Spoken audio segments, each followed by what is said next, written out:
crec que... Home, jo estic molt a gust, la veritat.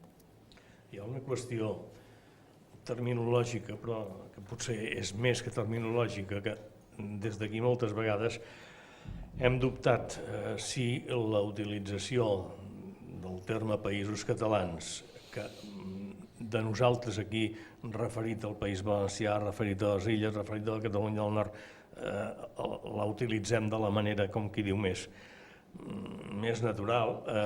Llavors penso que al País Valencià hem pensat a vegades que això era molt dur, i això ho he discutit a vegades amb amics i amigues de València, que et diuen no, és que aquí hem d'anar parlant de País Valencià, hem de defensar la llengua comuna, etc., però que era com, diguem-ne, molt arriscat, atès tot, no sé, des de l'eixida del blaverisme, etc., que és com molt temerari parlar allà de països catalans. Absolutament temerari. Malauradament, no, però és així. Nosaltres, per exemple, no utilitzem el terme països catalans, mai.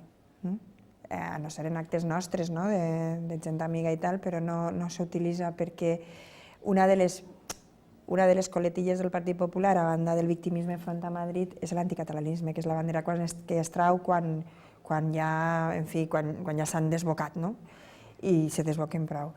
I per tant, ni tan sols el terme País Valencià. Jo, per exemple, l'utilitzem molt poquet, el terme País Valencià, perquè no vull que al final sigui la perxa on ells se sostenen per a contraargumentar, i ahir ja s'ha acabat tot. I perquè també, això ja és una opinió molt personal, i jo crec que també un ha d'assumir quan ha perdut una batalla. I no podem estar perdent contínuament la mateixa batalla, perquè és molt frustrant.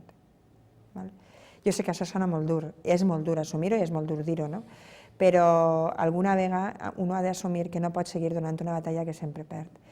I aquesta batalla es va perdre. Es va guanyar la de la unitat de la llengua. I crec que ens hem de felicitar per lo positiu, però la batalla dels símbols i la batalla d'això, de reivindicar una cultura comuna, una història comuna, més enllà de disfressar-ho a través de la corona d'Aragón i aquestes coses, i això s'ha de perdre. I crec que arriba un moment que un ha d'assumir les batalles que ha perdut. No sé si tu, des de Perpinyà, resulta molt frustrant que te ho diga. Malauradament nosaltres també estem acostumats a perdre. Sí, vaja. Sí, vaja. Doncs justament,